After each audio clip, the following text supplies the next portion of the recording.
وہ سمجھ نہیں پاتی تھی آخر وہ اتنی بے رخی کیوں دکھاتا ہے۔ کیا ہوا؟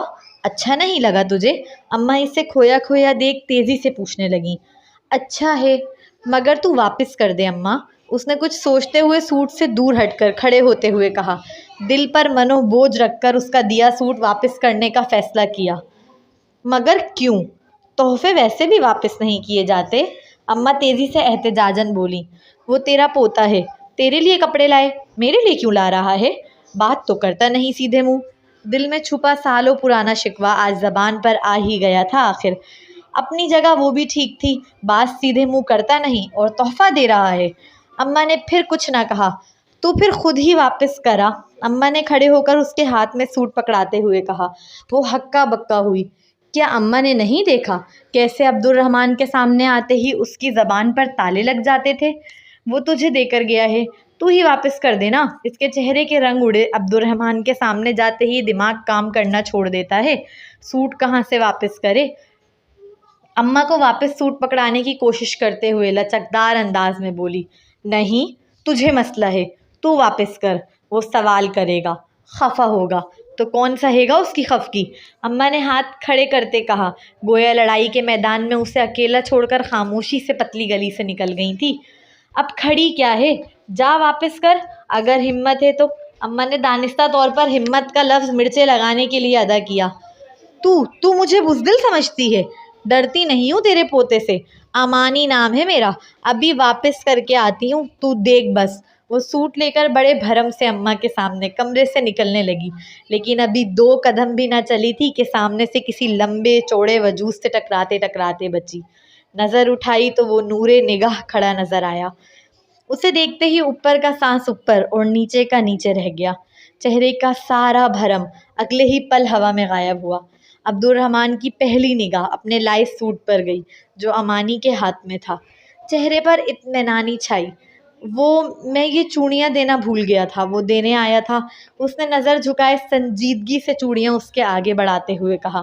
1-2 ثانیوں کے لیے وہ بے یقینی سے اس کے ہاتھ میں پکڑی لال چوڑیاں دیکھنے لگی۔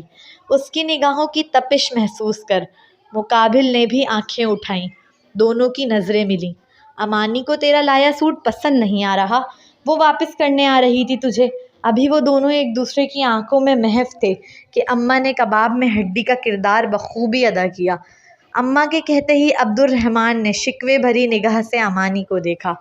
پہلی بار تو وہ اپنی زندگی میں کسی لڑکی کے لیے بازار سے کپڑے خرید کر لایا تھا۔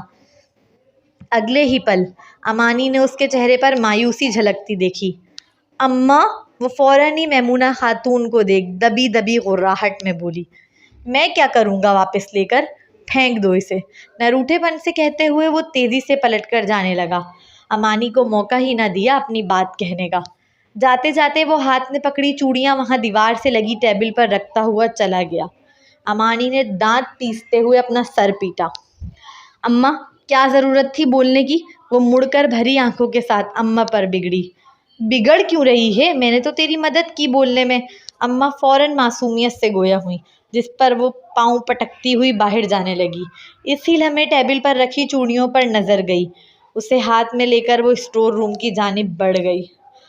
وہ اسٹور روم میں داخل ہوئی تو خود سے پہلے عبد الرحمن کو وہاں لیٹا ہوا پایا۔ خاصا کھویا کھویا نظر آ رہا تھا وہ۔ آہستہ قدم لیتی وہ اندر آئی تو عبد الرحمن اس کے قدموں کی آہٹ سن تیزی سے اٹھ کر بیٹھا۔ کہا نا پھینک دو، واپس دینے کی ضرورت نہیں۔ وہ غصیلے لہجے میں اس کی جانب دیکھ بول اٹھا۔ میں یہاں سونے آئی تھی۔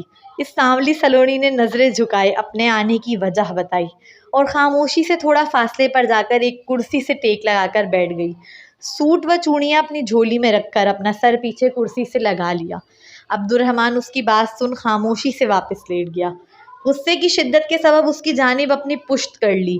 ماحول پر مکمل خاموشی طاری تھی۔ کافی دیر بعد غصے کی شدت کم ہوئی تو ہلکی سی کروٹ لے کر اس لڑکی کی جانب دیکھا جو بیٹھے بیٹھے نیند کے جھونکے لے رہی تھی۔ کچھ لمحے بس ساکت ہوئے اسے جھونکے لیتے دیکھتا رہا۔ وہ سادہ سی دکھنے والی لڑکی آنکھوں کو بہت پیاری سی لگی۔ اپنی جگہ سے اٹھ کر اس کے پاس چلتا ہوا آیا، اس کے مقابل بیٹھ کر قریب سے اسے دیکھنے لگا۔ چہرے پر از خود مسکراہٹ بکھرنے لگی۔ شدت سے دل چاہا کہ اسے چھو کر دیکھے آج، مزید اس کے چہرے کے قریب اپنا چہرہ لا کر اس کی سانسوں کی مہک کو محسوس کرنے لگا۔ اپنے دل کو پہلی بار بغاوت کرتے پایا۔ اس کے رخسار پر آتے بال اپنی انگلیوں کے پوروں سے آہستگی و نرمی سے کان کے پیچھے کرتے اس سے تکنے لگا۔ اس کی مہک بہت میٹھی سی تھی، اتنی میٹھی کہ دل چاہا بس خود میں سمو لے۔ ابھی اس کی مہک قریب سے محسوس کر اس کی ناک سے اپنی ناک ملا کر آنکھیں موندی ہی تھی کہ مقابل کی آنکھ کھلی۔ اچانک اپنے اتنے نزدیک اسے دیکھ دل کی اسپیڈ بڑھی، جبکہ سانس رک سی گئی۔ وہ دلبر نہیں جانتا اس کی تو نزدیکی بھی امانی کے لیے قیامت ہے۔ وہ اچانک محسوس ہوا جیسے وہ سانس نہ لے رہی ہو، تو تیزی سے آنکھیں کھول کر اس کنول کے کھلتے پھول کو دیکھا۔ مقابل حسینہ کی آنکھیں حیرت سے بڑی ہوئیں تو وہ ڈر گیا۔ خوف لاحق ہوا کہ کہیں وہ کوئی غلط مطلب اخذ نہ کر لے اس کی نزدیکی کا۔ یہ نہ سمجھ بیٹھے کہ وہ فائدہ اٹھانے کی کوشش کر رہا ہے۔ میں تو بس تمہیں اٹھانے آیا تھا کہ یہاں مت سو، اماں کے ساتھ جا کر سو۔ فوراً ہی دور ہٹ کر کھڑے ہوتے ہوئے نظریں چراتے سنجیدگی سے کہا، جس پر وہ اس بات میں سر ہلانے لگی۔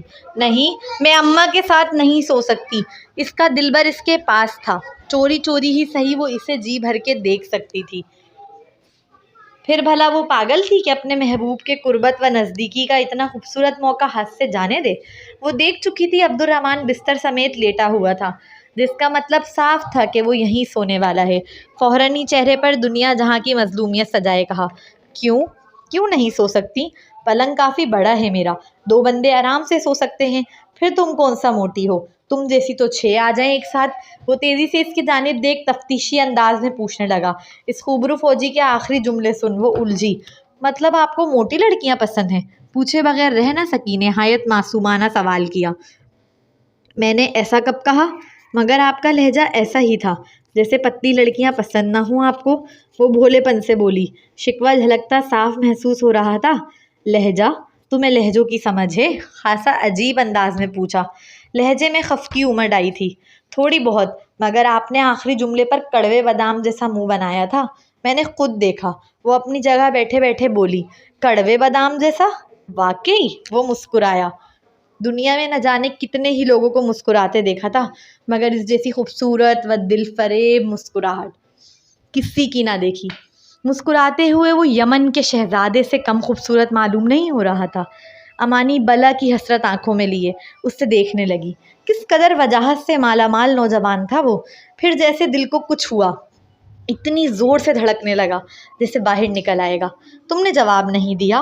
اماں کے ساتھ کیوں نہیں سو سکتی تم؟ وہ جن نگاہوں سے دیکھ رہی تھی لگا جیسے دل کو گھائل کر دے گی آج۔ ان سیاہ چمکتی نگاہوں کی تپش وہ برداشت نہ کر سکا۔ فوراً ہی نظر جھکائے واپس اسے موضوع پر لایا۔ کیونکہ میں خراٹے لیتی ہوں اور اماں خاموشی پسند کرتی ہیں سوتے وقت۔ اس کی آنکھ کھل جائے گی، پھر خواہ اپنا سر پکڑ کر بیٹھے گی پورے دن۔ اس لیے بہتر یہی ہے کہ میں یہاں سو جاؤں۔ مانا اپنا آپ کوئی مجرم لگ رہا تھا جھوٹ بولتے وقت، مگر اس کے ساتھ رہنے کے لیے بڑی ڈھٹائی سے جھوٹ بولا۔ اگلے ہی پل اس نے عبد الرحمن کو خود کو اچھمبی نگاہوں سے تکتے ہوئے پایا، جس پر وہ گڑبڑا کر نیچے اپنی جھولی میں دیکھنے لگی۔ وہ نہیں جانتی کل پوری رات عبد الرحمن نے اسے تکتے ہوئے ہی گزاری تھی۔ ایسا نہیں کہ وہ واقف نہیں تھا کہ وہ جھوٹ بول رہی ہے، بس تھوڑا حیران ہوا تھا اس کی ڈھٹائی دیکھ، کیسے دھڑلے سے منہ پر جھوٹ بول رہی تھی وہ معصوم سی دکھنے والی لڑکی۔ اچھا تو پھر تم یہاں سو جاؤ، میں چھت پر چلا جاتا ہوں۔ کل رات کی بات الگ تھی، تب وہ جاگ نہیں رہی تھی۔ نرمی سے کہہ کر وہ بغیر امانی کو بولنے کا موقع دیے وہاں سے چلا گیا۔ جس کے ساتھ رہنے کے لیے زبان جھوٹی کی، وہ تو اسے اسٹور روم میں اکیلا چھوڑ گیا تھا، مگر اس کی مہک بستر پر موجود تھی۔ وہ بخوشی اس کی مہک سے لپٹ کر لیٹ گئی، سوٹ اور چوڑیاں اپنے سینے سے لگائے مسکراتے ہوئے آنکھیں موند لیں۔ اب نیند نہیں آ رہی تھی، پہلی بار اس سے باتیں کی تھیں، وہ باتیں یاد کر کے پوری رات مسکراتی رہی۔ اگلا سین، نورین بیگم نے ساری لڑکیوں کو لاؤنج میں بلایا۔ وہاں انہوں نے چوڑیاں پہنانے والے کو بلا رکھا تھا۔ چوڑیاں والا اپنی رنگ برنگی چوڑیاں ٹوکریوں میں سجائے پورے لاؤنج میں پھیلائے بیٹھا تھا۔ ساری لڑکیاں خوشی خوشی چوڑی والے سے چوڑیاں پہننے لگیں۔ مجھے یہ والی پہنا دیں۔ وہ عبد الرحمن کی لائی ہوئی چوڑیاں اپنے ساتھ لائی تھی، پہلی بار اس سنگ دل نے کچھ دیا تھا۔ وہ ہاتھوں میں پہن کر اسے دکھانا چاہتی تھی۔